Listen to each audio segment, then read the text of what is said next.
Bonjour à tous et bienvenue dans le Triplex, le podcast qui va booster ta location courte durée, mais pas que. Et je suis Maxime et je suis ravi aujourd'hui de vous retrouver pour un épisode pour cette série d'été où on parle de parcours dédiés dans la location courte durée. Et aujourd'hui, je reçois Yann Bessière qui est le fondateur et gestionnaire d'une conciergerie sur Rouen qui s'appelle Loca Partner. L'idée aujourd'hui, c'est qu'on puisse discuter ensemble de son parcours, puisqu'il a eu un parcours qui est assez intéressant et peut-être même à l'inverse de ce qu'on a l'occasion de voir, c'est-à-dire qu'il est parti de l'investissement immobilier pour ensuite monter sa conciergerie. Donc on va discuter avec lui de son parcours et même de ce qu'il faisait avant. L'idée de cette série d'été, c'est de pouvoir voir des parcours et pouvoir, pour la plupart, moi j'adore m'inspirer des parcours des autres, de ce qui a été fait, les réussites, mais aussi les échecs qu'on a pu rencontrer. J'espère que cette série d'été vous plaira et vous apportera plein d'éléments pour avoir la niaque à la rentrée.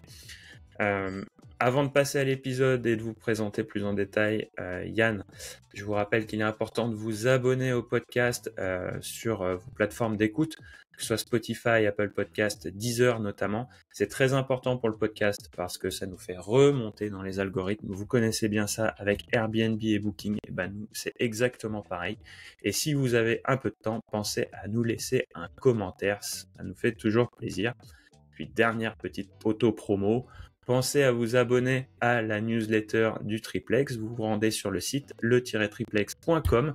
Vous pouvez recevoir toutes les semaines une newsletter vous indiquant bien évidemment la sortie de l'épisode, mais surtout, quand on arrive à vous négocier un bon plan, vous recevez également un mail avec le code promo, la présentation du bon plan qu'on a réussi à vous négocier. Donc comme ça, vous pouvez tout retrouver dans votre boîte mail chaque semaine. Voilà, j'ai fini la petite parenthèse promo. Je vous propose de rencontrer directement Yann, notre invité du jour. Salut Yann. Bonjour Maxime, comment vas-tu? Ça va très bien. On enregistre tôt pour moi le matin. Toi, tu es déjà actif, tu es même parti en intervention, tu me disais, Ouais. avant l'épisode. Donc, Yann, ça a l'air matinalement d'aller bien. Est-ce que tu peux te présenter rapidement pour que nos auditeurs sachent qui tu es, ce que tu fais globalement aujourd'hui avant qu'on parle de ton parcours? Alors, moi je m'appelle Yann Bessière, je suis gestionnaire d'une conciergerie sur Rouen qui gère environ 95 lots, dont 88 actifs. Les autres sont soit en rénovation, soit en pause en attendant que les propriétaires nous les remettent en location.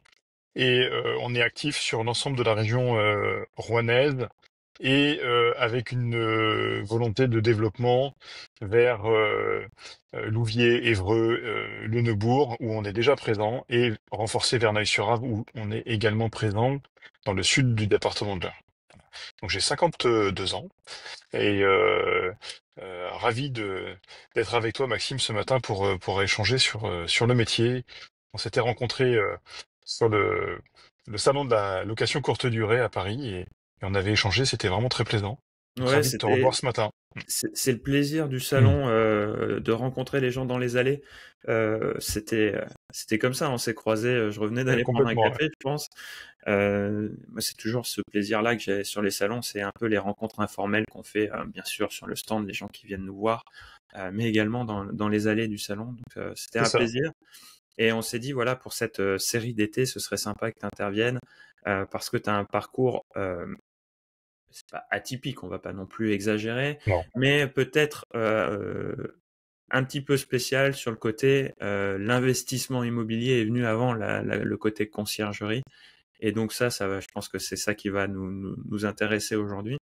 Alors, avant de passer au côté investisseur puis concierge, est-ce que tu peux nous parler de ton parcours peut-être avant tout ça? Par quoi tu as commencé? C'était quoi, c'est quoi ta vie? Voilà. C'est quoi ta vie, ton parcours professionnel?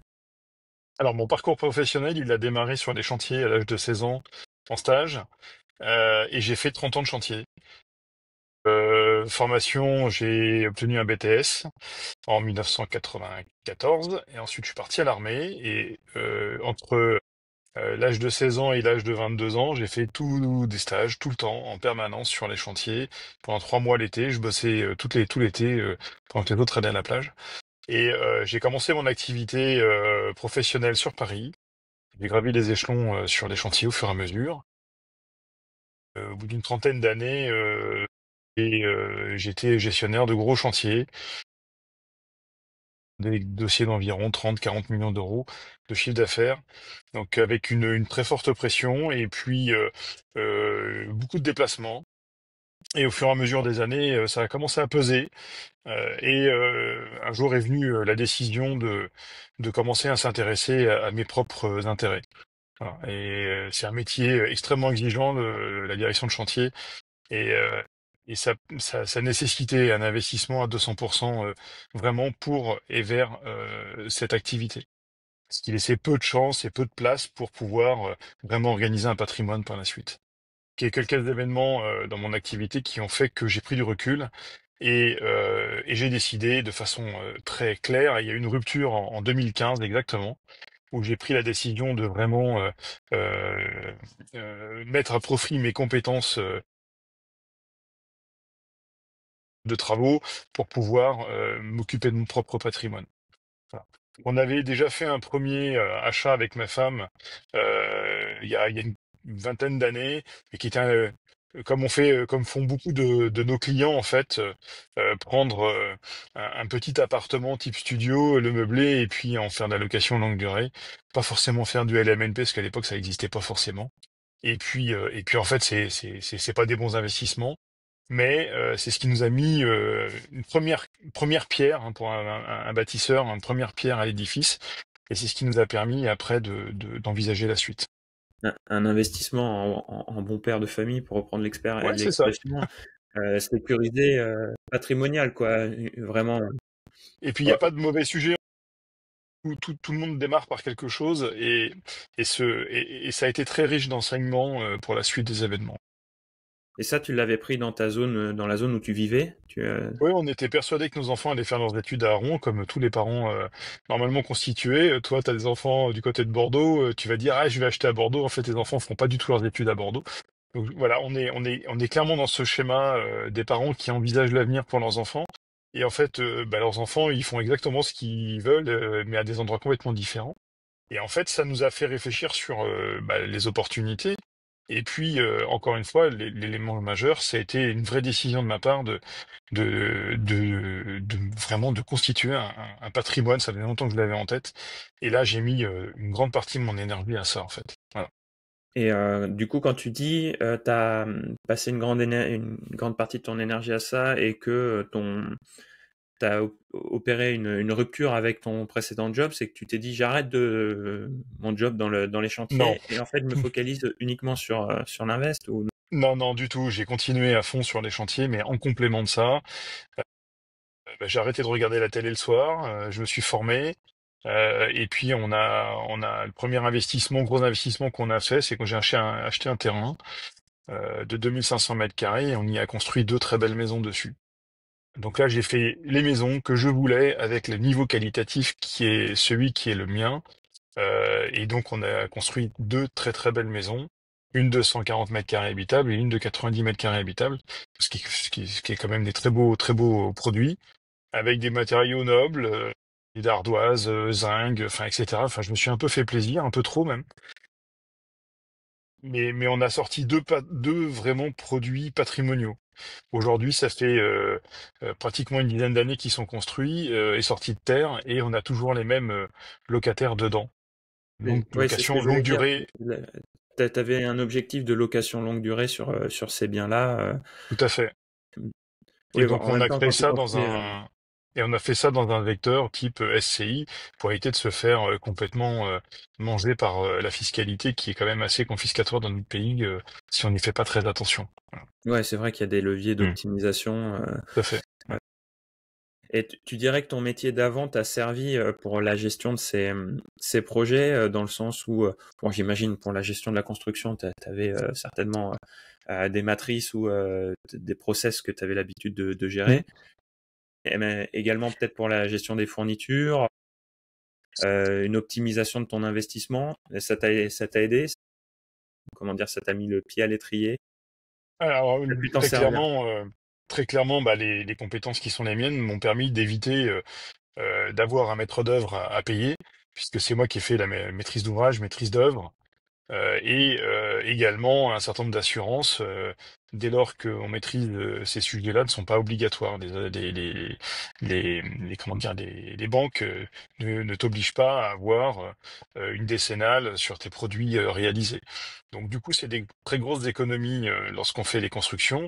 Et puis après, bah, moi j'ai été travailler avec les entreprises que je connaissais ou pas d'ailleurs, pour pouvoir constituer une équipe de travaux et organiser ces travaux tels que je les avais imaginés. Donc j'ai pris un architecte, parce que contrairement à beaucoup, je considère que les architectes sont un maillon essentiel de la construction, puisque ce sont des hommes de la conception. Ils ont un rôle important à jouer. Après, dans l'exécution des travaux, je suis moins fan de les avoir dans l'équipe, parce qu'ils sont souvent pas forcément les pieds sur terre pour certains. Alors certains vont dire, mais non, mais ils racontent n'importe quoi. Bon, moi, je les ai côtoyés pendant 30 ans. Il y en a qui sont extraordinaires, y compris en phase travaux. Il y en a d'autres qui sont extraordinaires en conception, mais pas en travaux. Et en fait, chacun dans son rôle, on doit réaliser nos travaux, notre travail. Et pour le coup, moi, mon travail, c'était vraiment l'organisation et le contrôle des travaux et leur mise en place, quoi. Voilà. Ouais, la Donc, question des archis, elle revient hmm. pour avoir pas mal de connaissances dans le monde du bâtiment. Comme tu le dis, il y en a qui sont très bons dans la gestion des travaux derrière parce qu'ils ont une Hmm. vraie culture. Une vraie expertise. Hmm. Hmm. Alors, tu me diras si je me trompe, mais moi on me dit plutôt que c'est les vieux archis qui sont pas mal là-dedans. Il y a eu peut-être un changement dans les formations et il y a moins ce côté technique aujourd'hui, peut-être. Mais bon, Mais en ça fait, c'est un aparté. ouais, mais tout dépend en fait. Bon, c'est un aparté, mais tout dépend de leur implication technique et d'ingénierie en fait. S'ils sont vraiment portés sur l'ingénierie et le suivi des travaux, c'est top parce qu'en fait ils ont la partie conceptuelle et de l'invention, de la création et la partie physique du suivi. Bon, quand ils sont comme ça, c'est top, mais c'est pas toujours le cas. En tout cas, moi je considère que l'intervention d'un architecte est importante dans tout projet. C'est Mm. essentiel. Ils ont un œil qu'on n'a pas les uns les autres en fait. Et il faut les intégrer dans le projet pour qu'ils soient partis sur des très bonnes bases. Après, sur la partie technique, bah ça c'est mon job, donc là c'est moi qui gère. Et du coup, suite à ces deux investissements, pareil, presque en bon père de famille, moi, c'est du patrimonial, j'imagine, plus Ouais, que, tout à même fait. si il y a Mm. peut-être un bon coût financier, puisque quand on construit soi-même, tu as divisé un terrain, tu as construit, donc j'imagine que tu as pu avoir aussi, ça peut être intéressant pour toi, plus intéressant que si tu avais acheté ces deux maisons déjà construites sur le marché. Du coup, ça t'a donné le goût d'aller chercher d'autres logements ou de changer de mode d'exploitation Ouais. peut-être?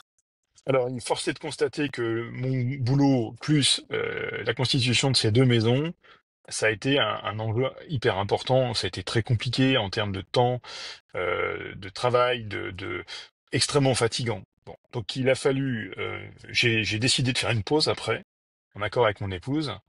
Et de cette pause, on a fait des constats. Le premier constat, c'est que j'avais construit un truc top, mais peut-être pas forcément optimum en termes de prix.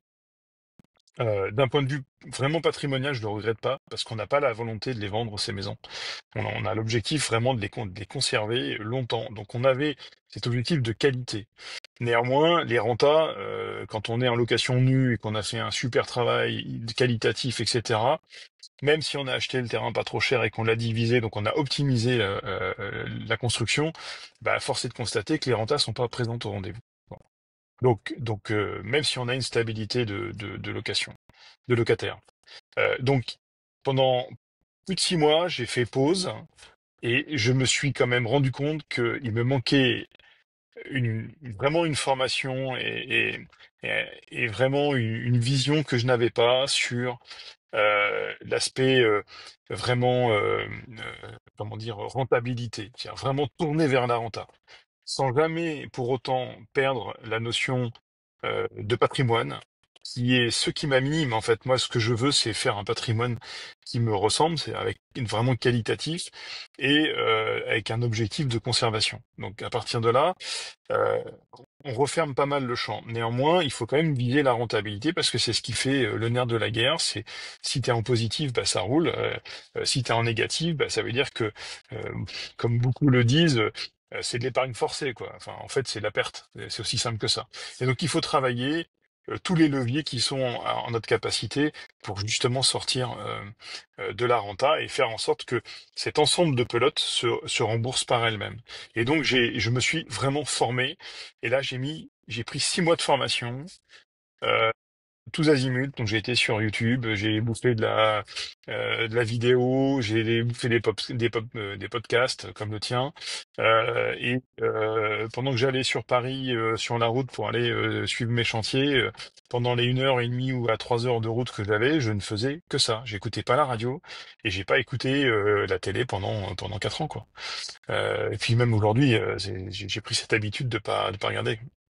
Donc on a vraiment, j'ai vraiment sorti cette formation, des éléments clés qui m'ont permis ensuite de me relancer dans une activité de recherche de biens, pour le coup déjà construit, avec relativement peu de rénovation à faire dans les biens, et on est parti comme ça. Voilà. Et donc pour remettre la machine en route et vraiment la roder, pour être vraiment pertinent, on a démarré par un petit bien, et donc on a acheté un petit appartement dans une ville pas forcément très top, qu'on appelle Elbeuf, qui fait peur à beaucoup d'investisseurs, parce que c'est une ville de locataires, un peu compliquée, mais on a cherché, j'ai réussi à trouver, euh, pas une perle rare, mais un logement très qualitatif dans une résidence récente, construite en béton armé, très bien construite, à un prix au mètre carré, je vais pas dire dérisoire, mais presque pour certains, dans certaines régions, on est en dessous des 1 000 € du mètre carré, donc, mais quelque chose de très très qualitatif. J'ai fait des travaux de réaménagement. On a cassé la vieille baignoire, on a mis un bac à douche, enfin une belle douche à l'italienne. On a fait des choses vraiment ciblées, changer toute la partie électrique, et puis on a ensuite essayé de trouver le bon locataire. Moi j'aime bien les petites mamies qui sont bien bien carrées. Ça tient les appartements en état. Et donc on a trouvé un locataire top. Et aujourd'hui elle est toujours en place.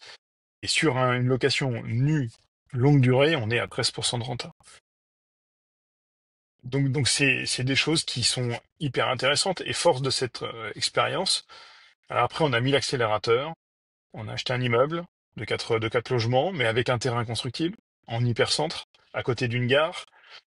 On a acheté ensuite un autre immeuble 1 an et demi après, euh, pas du tout dans les mêmes villes. Mais la caractéristique, c'est qu'on achète, allez, de préférence jamais dans la même ville, pour limiter les risques qui sont liés à une évolution d'une ville par rapport à une autre. Et là, on s'est tourné vers des biens vraiment qualitatifs, voire même limite monument historique. Et un des biens qu'on a acheté, c'est un immeuble de 12 logements en hypercentre de la ville de Verneuil. Et la maison, enfin la maison le corps principal est classé au patrimoine de la ville. Donc elle est inscrite dans le PLUI comme étant une maison remarquable de la ville. Donc elle est pas un monument historique. Je suis pas, je vais être un peu cash avec les monuments historiques. Je suis pas emmerdé avec eux parce qu'ils ont pas le droit de citer dans ce que je fais. En revanche, c'est vraiment une maison qui est remarquable d'un point de vue construction et de son ancienneté dans la ville. En fait, ça date du XVIe siècle. Voilà. Et donc, on a 12 appartements qu'on a pratiquement tous rénovés au moment où on les a pris. Et aujourd'hui, on a 2 logements courte durée dedans et 10 logements en longue durée. Donc, tout le patrimoine qu'on a constitué, on en a fait d'autres. Et globalement, aujourd'hui, on a 26 logements en gestion propres. Et on fait très attention au niveau qualitatif des maisons qu'on prend ou des appartements. C'est vrai que quand on parle Hmm. souvent hein, de la location courte durée, l'importance d'être qualitatif pour se démarquer sur le marché, pour attirer les C'est voyageurs. ça. Hmm. Mais c'est la même vision qu'il faut avoir quand on fait de la longue durée, parce que si on a des biens qui sont pas très attractifs, bah, on va avoir les locataires, enfin, on va attirer forcément peut-être des locataires un petit peu plus compliqués, complexes et source de problèmes. Après, la question que j'avais, c'est comment on fait pour acquérir au fur et à mesure du temps autant de logements sur ta stratégie de financement en fait, comment tu as fait pour aller chercher autant de logements? Bah, la première chose, c'est la trésorerie personnelle. C'est-à-dire que si tu as un train de vie dispendieux, tu fais pas de trésor, tu mets pas d'argent de côté, et donc t'intéresses pas les banques. C'est aussi simple que ça. La deuxième chose, c'est d'avoir un CDI. Alors malheureusement, en France, euh, discussion longue là-dessus, mais la réalité, c'est qu'une banque ne prête qu'à ceux qui ont un CDI ou presque. Voilà, on peut le regretter ou pas, mais c'est comme ça. Donc moi j'avais un CDI avec plutôt un bon poste. Avec ma femme, on a toujours eu un niveau de vie absolument pas dispendieux, donc on a une trésorerie costaud et solide.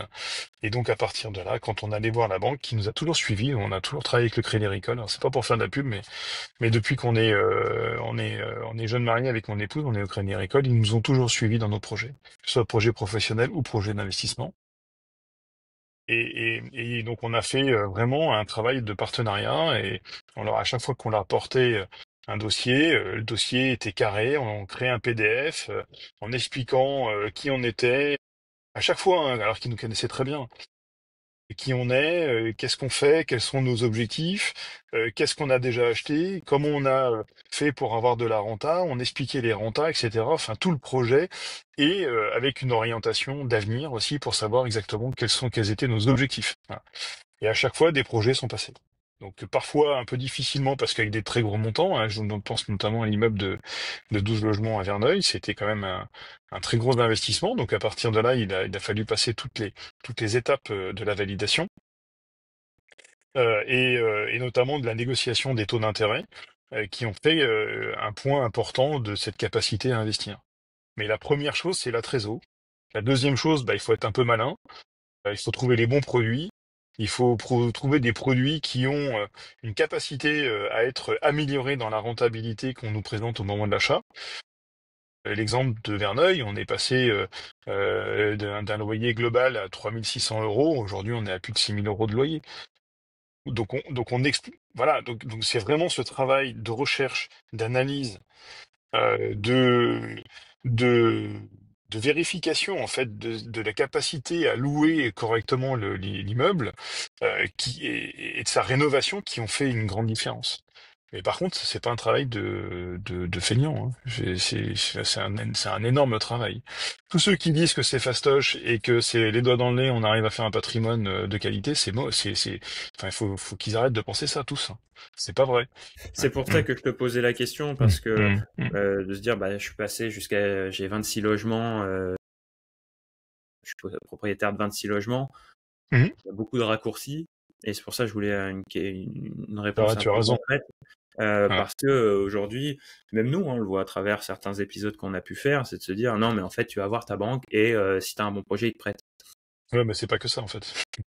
J'ai des tas d'exemples concrets, même à titre perso, ou même si tu arrives avec un bon projet, on C'est peut te mort. regarder et dire en fait non, il y a telle case qui est pas cochée, tel truc. Ouais, bah tu vas en voir 10 autres. Oui, bah, en fait, tu vas en voir 10 autres, tu vois, il y a d'autres problématiques euh, qui rentrent en jeu, et donc c'est important, moi je trouve, au travers de notre podcast notamment, il y a eu trop de discours de facilité. Mais bien Euh, sûr. et Mm. on parlera de conciergerie après, mais notamment parce que eux sont particulièrement concernés sur l'immobilier c'est facile, la conciergerie c'est facile. Je dis pas que c'est facile, que c'est extrêmement difficile, que c'est impossible, mais ne pas sous-estimer les difficultés, ne pas sous-estimer le nécessaire pour réussir. Et derrière chaque parcours, chaque réussite, il y a aussi des comment dire, des individualités, des cas très spécifiques. Et je te remercie d'avoir partagé ça avec nous parce que ça donne du contexte qu'on a très rarement dans les parcours d'investisseurs qui réussissent. Et je trouve que c'est toujours très intéressant.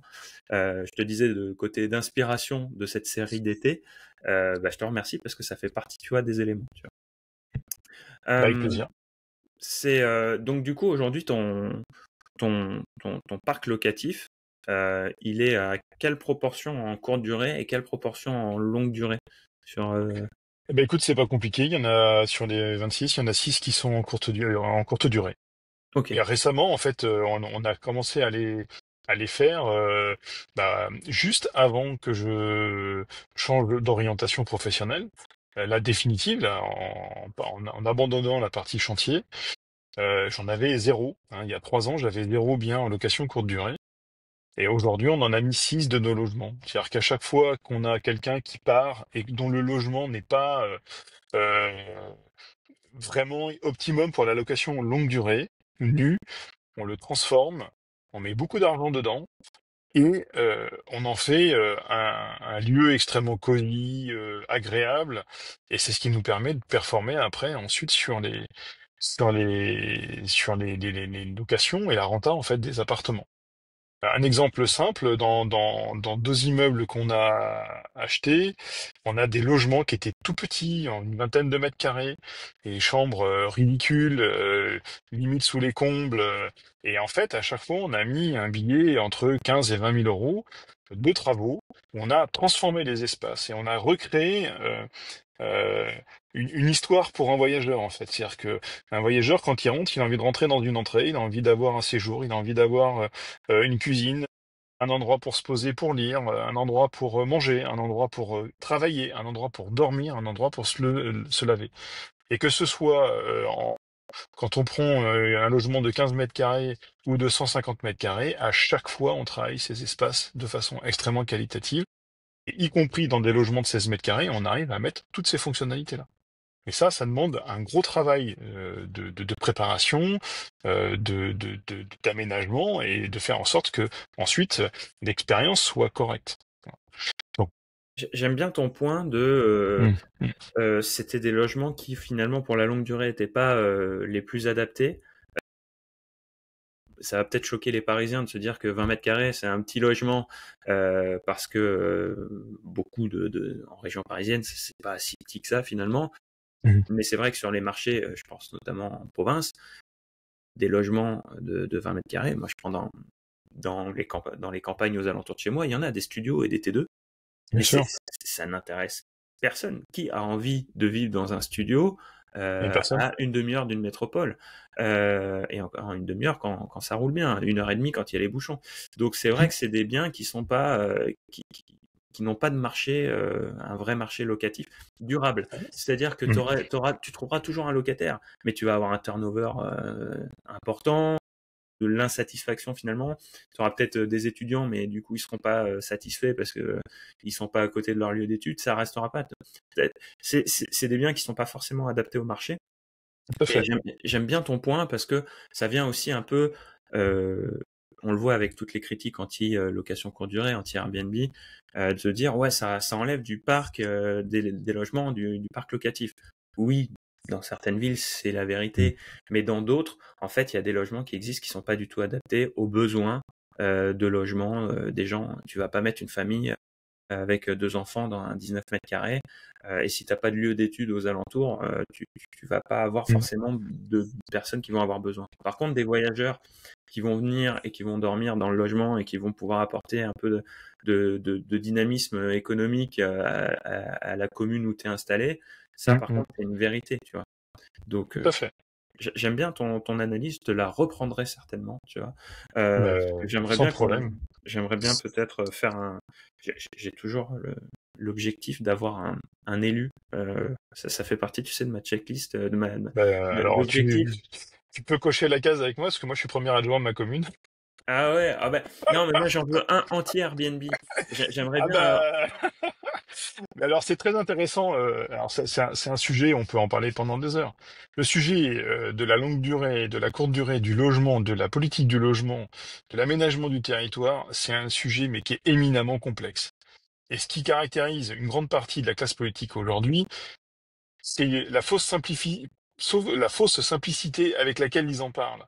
Et en fait, ils font des raccourcis incroyables, soi-disant pour que tout le monde puisse comprendre, en deux façons sous-jacentes. La population est suffisamment crétine pour ne pas comprendre comment on appelle ça, une explication complexe.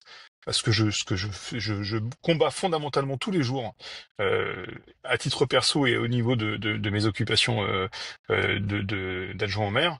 Mais les gens sont capables de comprendre ce qui se passe réellement à condition qu'on prenne le temps de leur expliquer, de leur faire comprendre. Et en fait, ce qui est vrai dans une ville n'est pas vrai dans une autre. Et en fait, c'est extrêmement complexe. Et la problématique du développement du territoire, c'est que déjà, il y a une distorsion de financement des communes, qu'elles soient petites ou grandes, qui va de toute façon vers de favoriser l'aménagement du territoire des grandes villes, au détriment des petites qui ont des dotations par nombre d'habitants qui sont plus faibles. Donc ça, c'est un truc que beaucoup de sénateurs combattent aujourd'hui, et notamment le sénateur de l'Eure, avec qui je m'entends plutôt pas mal, et qui vilipende cette politique pro ville en fait. Et donc on se rend compte que cette politique-là, elle dessert l'aménagement du territoire urbain, et donc le tissu industriel et entrepreneurial de ces mêmes zones rurales. Et donc du fait, on a du logement vide en fait pratiquement dans ces régions-là, parce que la réalité c'est qu'il n'y a pas de boulot, donc les gens vont pas habiter dans ces endroits-là.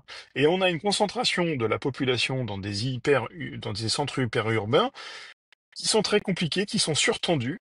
Et après vient dessus une politique de la ville qui, depuis 50 ans, on va dire 40 ans pour être gentil, et n'est pas du tout adaptée aux besoins de notre population. Aujourd'hui, on a un immense besoin de renouvellement urbain, et la construction dans les centres-villes a été abandonnée au détriment, enfin à l'avantage, pardon, d'investissements périurbains faciles à construire dans des zones de friches, ou de terrains, comment dire, destinés à la culture, au détriment d'une vraie politique d'intra-ville en fait. Mais construire dans une ville, vous vous retrouvez dans une énorme problématique d'être confronté à des endroits qui ont été construits à multiples reprises. C'est-à-dire on peut avoir un échelonnement de 5, 6, 7 types de constructions différentes avec les centaines d'années qui ont constitué la ville. La deuxième chose qui est quand même très compliquée à gérer, bah, c'est les riverains, c'est également toutes les notions de protection du patrimoine avec les ABF, qui renchérissent de façon énorme les coûts de la ville, les coûts de la construction. Et le quatrième point qui est majeur, c'est toutes les restrictions de circulation qui ont été mises, alors à tort ou à raison, je ne vais pas rentrer dans le sujet, mais qui renchérissent le coût de la construction de façon très importante. Et donc en fait, à même coût de construction, bah, il vaut mieux pour un promoteur aller construire dans la pampa, surtout s'il y est autorisé. Donc, plutôt que d'investir dans les centres-villes. Donc en fait, il y a une méconnaissance, et il y a, je pense, un travail stratégique de l'urbanisation qui, à mon avis, est complètement à côté de la plaque depuis 40 ans dans notre pays. Voilà. Ça, c'est mon avis perso, qui n'est pas forcément partagé par certaines personnes, mais c'est très intéressant de pouvoir en discuter.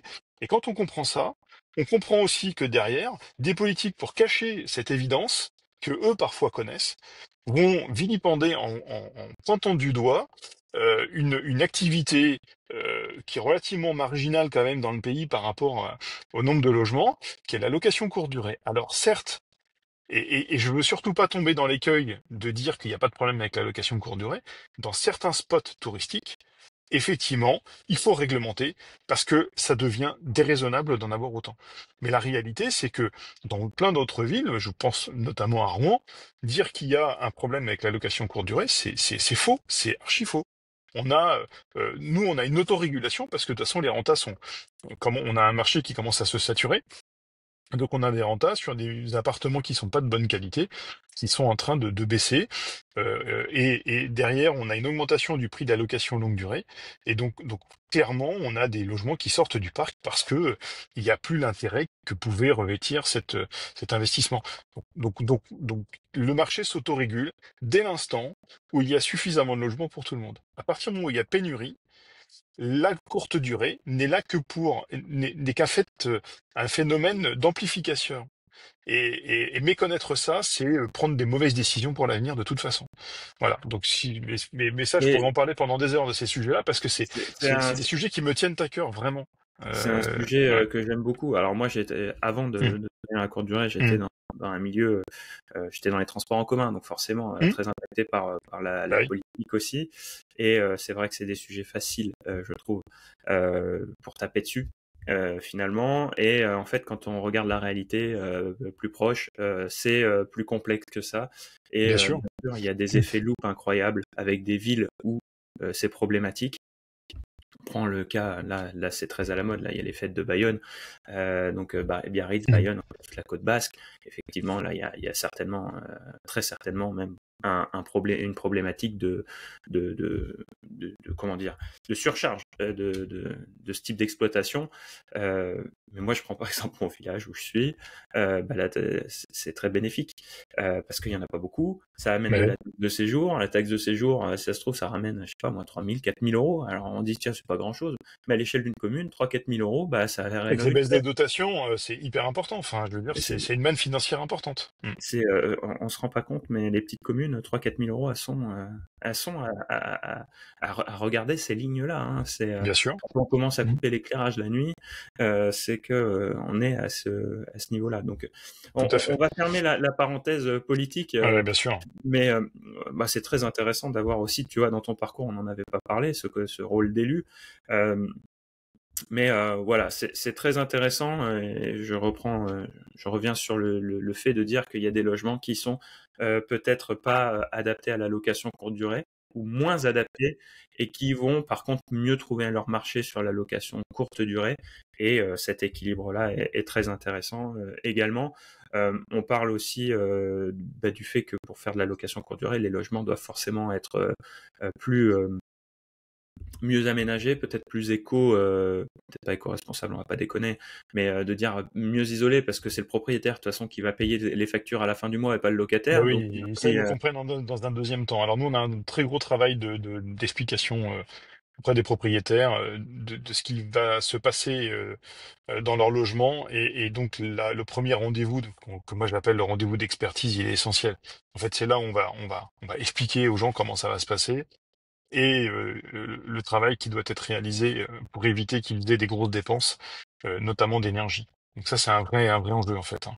alors c'est la transition parfaite. Tu m'as dit il y a 3 ans, tu as lancé, t'as fait tourner un petit peu ton parc, le immobilier vers la location courte durée. Qu'est-ce qui toi t'a fait switcher vers la location courte durée et cette activité de conciergerie du coup? Alors à l'origine, j'avais pas du tout prévu ça.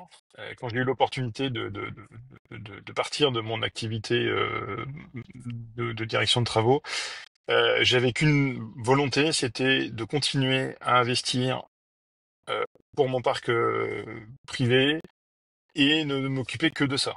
Voilà. Et en fait, il y a un événement qui s'est passé, c'est que mon fils a créé une entreprise qui s'appelle Passe-Passe. Avant que j'envisage même la location de courte durée à titre perso, ça faisait un an qu'il travaillait dessus, etc. Et puis il me disait, ça faisait longtemps qu'il me disait, mais papa, pourquoi tu mets pas en courte durée? C'est hyper intéressant. Tu devrais essayer, etc. Et je dis, mais j'ai pas le temps. Entre les investissements et le travail, on n'est pas des surhommes.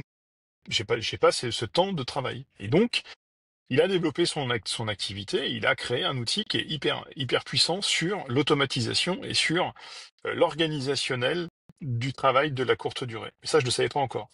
Et un jour, il me dit, écoute, j'avais un logement, ça faisait 4 mois que j'arrivais pas à le louer, petite surface, 27 mètres carrés, chambre inférieure à 9 mètres carrés, donc pas déclarée comme chambre, alors qu'elle est tout à fait vivable, hein, on pourrait regarder Un ce T1 qu'on a. bis, quoi, ce qu'on appelle un Ouais, un T1 bis. T1 bis, on appelle ça un T1 bis. Après, on a quand même réussi à mettre un bureau, un dressing et un lit de 140 dans une chambre de 7 mètres carrés. Bon, voilà, après, le sujet, c'est pas est-ce que c'est vivable ou pas vivable. Moi, en l'occurrence, les gens, ils arrivent à vivre dedans. Et donc, en fait, j'arrivais pas à le louer. Donc, on a pris le parti de l'aménager, et c'est mon fils qui m'a poussé là-dessus. Donc, on l'a fait ensemble, avec mon épouse aussi, bien sûr, mais on a travaillé à l'aménager ensemble. Et on a mis ce logement en courte durée. C'était en janvier, non, décembre 2022. Voilà. Et donc, j'ai quitté mon boulot à ce moment-là, pratiquement de façon concomitante. Et puis pendant 2, 3 mois, j'ai commencé à réfléchir au truc. Je suis allé à Reims voir la conciergerie Le Carent, dont on a un peu parlé ensemble, et il m'a ouvert un peu le cœur du réacteur de la conciergerie, de savoir comment il fonctionnait. Force est de constater que j'ai trouvé ça hyper intéressant. Euh, c'était pas l'entreprise où il y a 2, 3 gars qui se promènent et puis qui vont faire un coup de ménage. Enfin, c'était hyper organisé, hyper cadré et aidé par un logiciel qui n'était pas encore avec la puissance d'aujourd'hui, mais qui commençait vraiment à, à permettre cette activité de façon globalement automatisée. Et donc on a travaillé dessus et moi, j'ai passé un week-end, enfin pratiquement 2 jours complets là-bas, et je suis reparti avec la tête mais alors farcie d'infos. Euh, Pendant le trajet, j'ai pas écouté la radio du tout. J'ai passé 3 heures sur la route et puis ça a germé et j'ai créé ma boîte en mars 2023. Donc ça a été très très vite. Et puis après, j'ai réussi à me faire classifier comme co-hôte Ok. par Airbnb. Enfin, pardon, par co-hôte parce que j'avais réussi à avoir le statut de super hôte. Et donc j'ai réussi à rentrer dans cette phase de co-hôte. Et donc ça m'a permis d'avoir une capacité à capter les propriétaires en relationnel avec Airbnb. Et donc, ça m'a permis vraiment un coup d'accélérateur. C'est pas, ça n'a pas été les seuls vecteurs de tractation avec des clients, mais ça m'a permis d'avoir un vrai accélérateur. Et en un an, je suis passé de 0 logement à 35 logements, pratiquement. Voilà. Donc ça a été très vite. Alors après, il faut accompagner la croissance, il faut avoir les équipes, donc c'est extrêmement chronophage. Euh, En termes de voilà un peu structure comment ça a aujourd'hui, fonctionné. toi, comment ça se passe? Est-ce que moi j'ai visité plusieurs conciergeries, j'ai pas vu que des jolis trucs. T'as des locaux, t'as une agence, des véhicules. Comment est structurée ta boîte en termes de moyens à la fois matériels et humains? Alors depuis peu, alors pendant 2 ans, j'avais pas de bureau, j'étais chez moi. J'avais un local et puis c'est tout. Voilà, j'étais tout seul. Et après, je travaille avec des comment dire des prestataires qui sont très souvent auto-entrepreneurs. Certains sont en entreprise individuelle, d'autres sont en SARL, etc. Mais globalement, je travaille que avec des auto-entrepreneurs. Pourquoi? Parce que notre métier est tellement aléatoire dans la date et le moment où on doit faire les ménages que de toute façon, on ne sait pas embaucher du monde et l'occuper à temps plein. Parce que des fois, on va avoir un logement qui va être occupé pendant un mois sans avoir de prestations à faire dedans. Et qu'est-ce qu'on fait des employés à ce moment-là? C'est impossible. Donc il faut avoir un volume très important pour pouvoir commencer à avoir des permanents dans l'entreprise pour pouvoir les occuper à temps plein de façon cohérente. Et après, on étoffe avec un microcosme de micro-entrepreneurs dont les origines sont totalement diverses. On peut avoir de l'étudiant qui cherche un complément de salaire, euh, Madame du genou qui met son enfant le matin puis qui sait pas quoi faire dans le reste de la journée et qui tourne en rond, qui a besoin de se faire un complément de salaire. On peut avoir Monsieur Michou qui, comment dire, est à la retraite et puis qui a besoin d'un complément de salaire. Ou on peut avoir quelqu'un qui a vraiment envie de constituer une activité propre par rapport à ça. Donc vraiment une très très grande, quelque chose d'assez large de ce point de vue-là. Et donc pour revenir à ta question d'origine, donc aujourd'hui j'ai un bureau et puis qui est pas du tout une agence avec pignon sur rue. Moi je suis dans un immeuble au premier étage. Je crois même pas que j'ai pas dû mettre encore mon logo et le nom de mon entreprise. En fait, j'ai pas besoin de ça pour vivre, pour faire fonctionner mon entreprise. Moi, je veux être au calme pour travailler avec les gens qui m'entourent. Et ensuite, par contre, j'ai 2 dépôts. J'en ai un en hypercentre et un qui est excentré. Et ces 2 dépôts tournent avec un certain nombre de logements chacun pour éviter qu'ils soient engorgés. Et Et donc du on coup, est caréné aujourd'hui pour monter à 150, 200 logements sans problème. dans tes dépôts, comme tu les appelles, tu as tout le nécessaire pour blanchisserie, nettoyage du linge, séchage, Alors moi je stockage fais pas des... du tout la blanchisserie, c'est quelque Ah, chose que j'ai totalement externalisé. ah bah super. Donc c'est mon partenaire, c'est Elis sur ce sujet-là, qui m'a suivi dès le départ, pratiquement dès le départ. Donc on a des super relations avec cette entreprise. Enfin j'ai un avis sur les prix, mais les prix sont le fruit d'une négociation. Mais je pense que je pourrais gagner plus d'argent à faire moi-même le travail. Par contre, ça nécessiterait des gros investissements lourds. Et moi, ce qui caractérise mon entreprise, c'est qu'elle n'est pas endettée. Il y a zéro dette. La seule dette, c'est les dettes fournisseurs au moment de la clôture, parce que faut le temps d'avoir la facture de payer, et puis voilà, etc. Mais comme j'ai des dettes de clients, donc c'est le même acabit. Mais j'ai pas de dette en fait dans l'entreprise. J'ai de la trésor. Les investissements que je fais sont des investissements. Alors il y en a qui ça fait rire, et ceux qui écouteront le podcast rigoleront s'ils me connaissent. Et moi, mon sujet, c'est malin radin en fait. Ça sert à rien d'investir des trucs hors de prix si c'est pour perdre de l'argent derrière. Donc le but, c'est de mettre de l'argent là où c'est nécessaire. Et donc on a des dépôts qui sont bien cadrés. On a des rayonnages. On met le linge en rayon. Euh, on a un arrière dépôt dans lequel on met les choses où on n'a pas envie que les gens aillent tripatouiller. Et puis ensuite, on a tout le consommable qui est mis à raison, c'est-à-dire qu'on fait très attention à ce que il n'y ait pas de surconsommation. On connaît très bien le nombre de pourcentages de consommables qui reviennent ou de linge qui revient propre comment dire des prestations. Et donc on a un gros travail par rapport à ça de logistique. En fait, notre métier de concierge, c'est un métier de logisticien. Et donc, si on se concentre pas sur la logistique, on se concentre sur pas l'essentiel. Voilà. La priorité, c'est la logistique, c'est l'organisation de cette logistique, qu'elle soit ménage, qu'elle soit organisationnelle au niveau du dépôt. Voilà. Et donc ça, c'est la gestion. Moi, ce que j'appelle la gestion opérationnelle de la conciergerie, son métier premier, on va dire, gérer les Hum, ménages et gérer hum. le linge. Mais derrière, il y a beaucoup de conciergeries qui oublient ces aspects-là. C'est tout ce qui est gestion, relations voyageurs, gestion, optimisation des prix. C'est aussi Hum. des choses que vous prenez en gestion pour les propriétaires. Alors, jusqu'à présent, nous, on fait que de la gestion globale, c'est-à-dire que c'est pas de la gestion à la carte. Ok. euh, Comme peuvent faire certaines conciergeries. Moi, perso, et j'en ai encore parlé avec un client hier soir, j'ai toujours pas compris comment ils arrivaient à faire fonctionner leur business model en faisant du à la carte. Bon.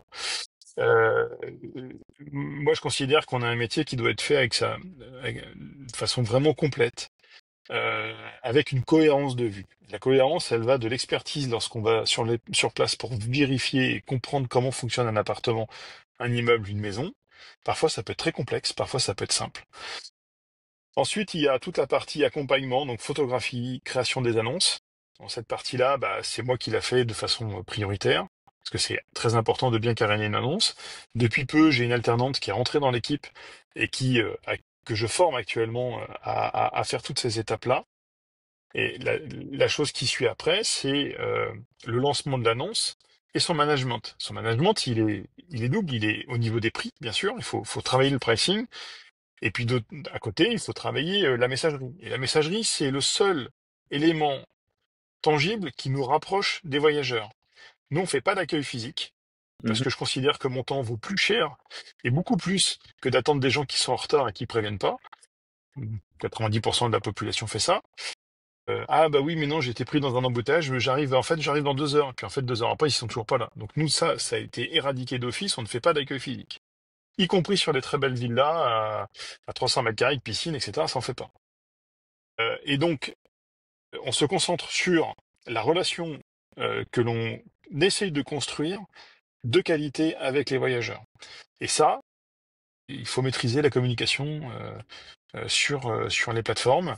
Et donc, on est extrêmement attentif à ça. Et donc, j'ai des gens que j'ai formés spécifiquement à ça et qui m'accompagnent en semaine, le week-end et le soir. Ok. T'as ton Après, propre ouais. centre de relations clients, quoi, finalement. Oui, alors ça me coûte plus cher que si je l'avais externalisé, hein, de façon très claire. Bon, c'est un sujet que je suis en train de regarder parce que les coûts sont quand même importants. Mais par contre, je refuse pour l'instant de travailler avec de l'IA. L'IA, pour moi, n'est pas au point. Euh, tout ce qu'on a essayé aujourd'hui, ça tombe à plat par rapport aux questions des voyageurs. C'est-à-dire que Même, alors nous, on a souvent ces Mm. retours-là, Mm. l'IA pour traiter les demandes, tu sais, récurrentes, quel est le code du Wi-Fi, où est-ce que je peux manger, où est-ce Ah que mais je ça, peux nous, on a payer. Passe-Passe. En fait, on a déjà, nous, un outil qui est très performant, un Passe-Passe. Lorsqu'ils s'en rentrent le lien, ils ont accès aux informations d'accès, dans lequel il y a le code, le machin, il y a tout. Enfin, tout est expliqué de façon très ludique. On prend des photos en montrant du doigt où il faut aller, etc. Donc, globalement, on a très peu de retours par rapport à ça. La deuxième chose, c'est qu'il y a un guide du voyageur qui est quand même assez étoffé. Alors, on a fait le travail de l'étoffer correctement. Moi, pour aller manger, je recommande tous les restos où j'aime bien aller. Je recommande que cela d'ailleurs. Et puis je donne le nom du patron avec son téléphone. Voilà, donc on construit une relation euh, d'expérience avec nos clients, avec nos voyageurs. Je reconnais la patte. Mm. Tu parlais d'avoir été chez Locarent dans le cadre de la création de ton activité. On a reçu Fabien, hein, qui est de Locarent justement. Je reconnais cette patte. Ce truc-là de dire, bah voilà, nous, c'est un métier d'humain, mais où Mm. on n'est plus là. Mm. Finalement, c'est de l'hospitalité, mais sans le côté humain direct aujourd'hui. La C'est location ça. courte durée, il dit bah faut trouver des moyens de l'incarner, et il dit bah en fait ces petites infos que tu vas donner, bah, le patron il s'appelle, je sais pas moi, tu vas voir Bernard et puis tu réserves une table en venant de Puis notre là, part. tu viens de la part de Yann, tu verras, c'est top. Et effectivement, c'est comme ça que ça se passe. Mm. Mm. On retrouve ce côté humain de l'hospitalité, je trouve, sans avoir été là pour serrer la main du voyageur quand il arrive. Mm. Euh, Mm. et quand tu parlais d'avoir enlevé cet aspect d'accueil voyageur, je pense qu'aujourd'hui, tu en as beaucoup qui c'est plus une demande, c'est plus une prérogative d'être accueilli physiquement. Alors, tu auras toujours une partie de la clientèle qui en aura besoin, mais Ouais, c'est ce que euh, j'allais dire. Ça dépend quelle population de la clientèle on a. C'est quand même toujours une demande. Euh, il faut savoir l'entendre. Et alors souvent, dans ces cas-là, les gens nous contactent directement au téléphone. Et jusqu'à présent, pour l'instant, c'est à mon téléphone perso. Donc les gens, ils tombent sur moi. Donc quand je suis en capacité de pouvoir répondre et pas en intervention, je réponds. Et là, effectivement, on accompagne ces gens. Et on leur explique pourquoi on fait pas d'accueil physique. Pourquoi. Par contre, on est disponible. C'est-à-dire mais c'est que ça. le secret, c'est de se dire, on communique très bien. Alors on peut peut-être toujours s'améliorer, mais on fait attention de communiquer vis-à-vis du voyageur sur les messageries de plateforme. On concentre le tir sur les messageries de plateforme parce que sinon ça part dans tous les sens. Euh, et puis surtout, ça nous donne déjà une base d'informations qui nous permet de répondre de façon pertinente. C'est-à-dire quand on sait euh, que Michel, il vient de la plateforme Airbnb, qui va dans l'appartement 092, qui s'appelle machin à tel endroit, on sait déjà pratiquement globalement les réponses qu'on a à lui apporter. Parce on a les logements en tête. Moi, tous les logements, je les ai rentrés, je les connais par cœur, je sais exactement ce qu'il y a dedans. Alors, au pouillème près, mais globalement, je les ai par cœur. Mon équipe, pareil, il les connaît par cœur. Donc ça veut dire qu'à partir du moment où on communique directement sur la plateforme et on encourage ça, on a déjà des informations et des brides d'informations pour répondre. Hier soir, j'ai eu tout à fait un exemple, quelqu'un qui m'appelle, il me dit ouais, j'ai un problème de télé. Et il m'appelle, et il me dit pas où il est, comment il est, parce qu'il a le sentiment que j'ai qu'un seul logement en fait. Et donc je lui explique, ah non, écoutez, je suis désolé, j'ai besoin de savoir exactement où vous dormez, l'adresse, le nom du logement, pour que je puisse vous répondre. Et il me donne le nom du logement. Tout de suite, j'ai su ce qui se passait. On a un problème sur une appel de télévision. Et ça fait 3 fois qu'on la change avec Orange, ça fonctionne pas. Ben, la seule solution, c'est de télécharger une application sur son téléphone comment dire, de zappel donc c'est un sujet qui est, tu as l'impression que c'est un micro-détail, mais en fait, les gens, ils ont compris qu'on connaissait par cœur nos logements, et donc on les a initiés, on leur a envoyé le lien pour télécharger l'application en dédié, etc. Bah, du coup, ça s'est très très très bien passé. Donc on garde le côté humain pour tout ce qui est vraiment important et compliqué, et on automatise tout ce qui est important mais qui n'a pas véritablement d'intérêt d'être géré voilà, de façon humaine directe, quoi, en fait. Ok. Non, mais j'aime bien ton approche sur le côté IA parce que aujourd'hui on entend que ça, IA, IA, IA. Où moi aussi je suis très mitigé sur cet aspect-là parce que bien sûr il y a des automatisations possibles, bien sûr je pense que on finira par y passer. Mais aujourd'hui c'est un outil qui est tellement puissant, euh, pas dans le sens puissant efficace, C'est le slogan d'Audi, sans contrôle, la puissance n'est rien, tu vois. Bah, C'est ça.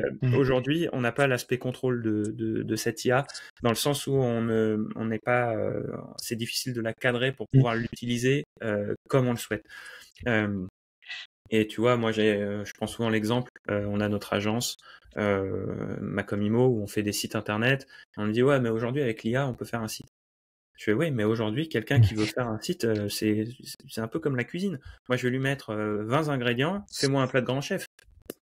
Non, tu vas Ils aller au n'auront pas faire. restaurant parce que tu sais pas faire et puis tu n'auras pas la compétence. Est-ce que tu auras envie de passer le temps à apprendre le faire? Ou est-ce que... Donc en fait, oui, aujourd'hui, moi, tu me mets des couteaux, tu me mets des ingrédients. Est-ce que je vais être en capacité de reproduire un plat de grand chef? Non. Est-ce que je vais même pouvoir reproduire un plat de grand restaurateur? Peut-être pas non plus.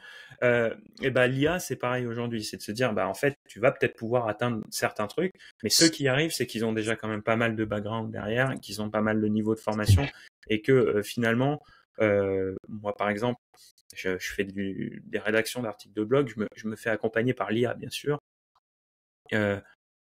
mais les premières fois que j'ai utilisé l'IA pour faire des articles de blog, j'ai dit mais jamais j'utiliserai cet outil, ça me sort des inepties Des pas trucs, possibles. bien sûr. Alors après, maintenant, en maîtrisant, mais quand j'écris un article de blog, c'est jamais l'IA qui me l'a fait à 100%. L'IA va m'avoir proposé des éléments, va m'avoir fait gagner du temps, et encore, in fine, je suis même pas sûr que j'ai gagné du temps. Le seul truc que je me dis, c'est que j'ai gagné en qualité. C'est-à-dire que pour Ah, le c'est même ce que temps j'allais dire. passé, je vais avoir un niveau de qualité qui va être supérieur parce que je vais pas m'être focalisé sur des détails. Voilà.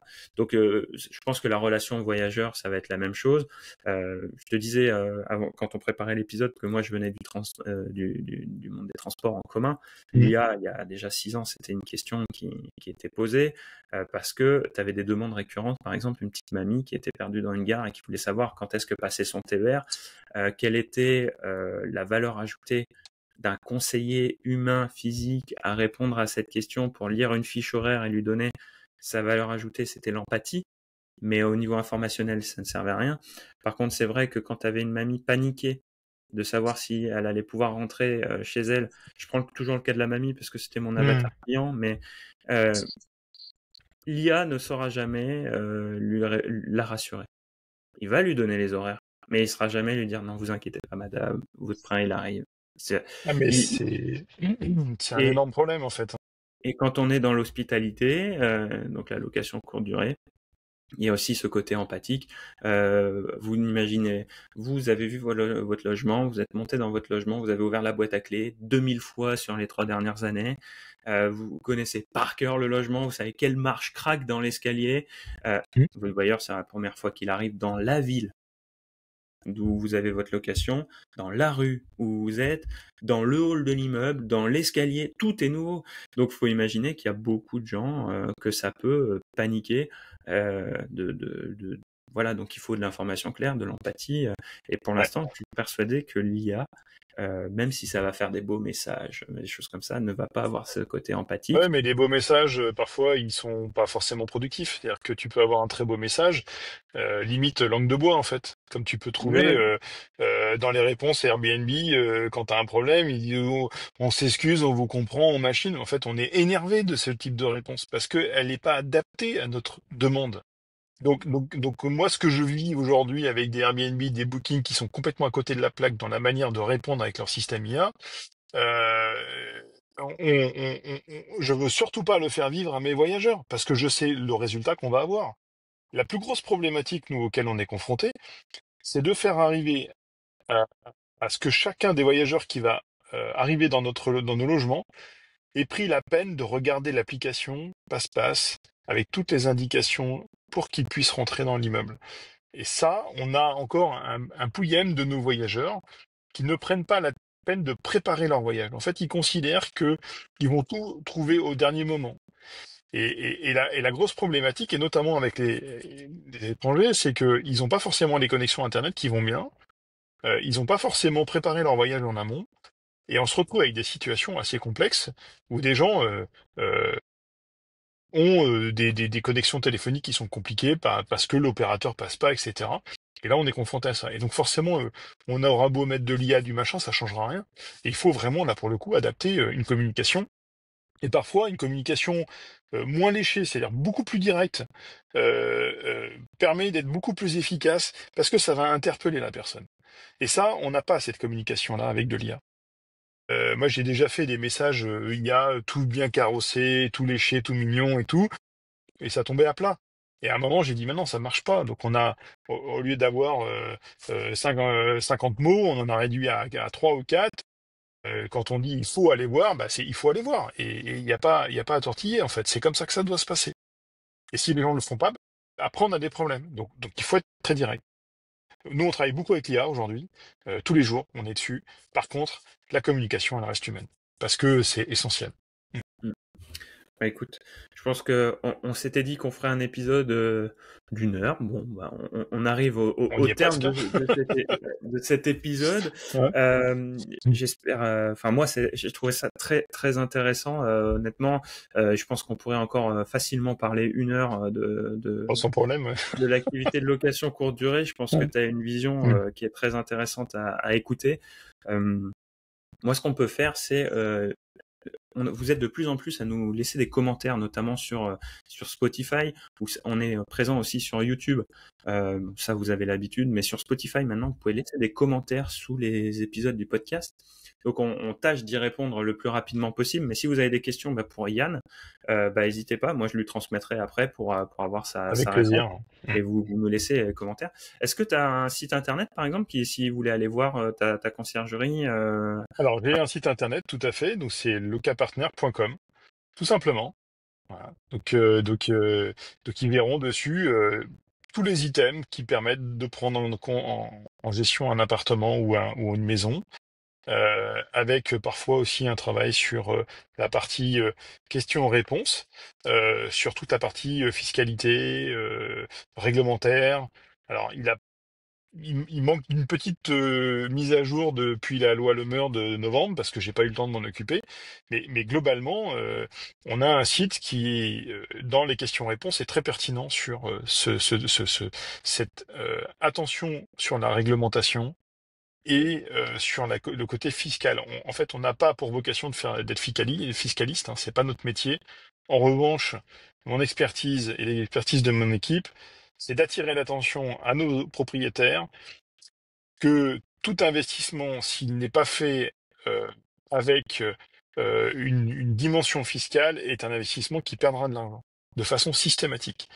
Et c'est un peu le grand drame de notre pays, c'est qu'on est complètement bouffé par la fiscalité.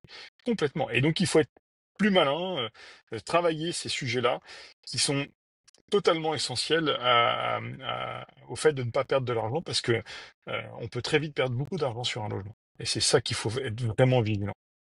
Bah, tu vois, j'allais te demander un dernier conseil pour conclure cet épisode. Bah, en fait, un très très très bon conseil que tu viens de nous donner là à l'instant.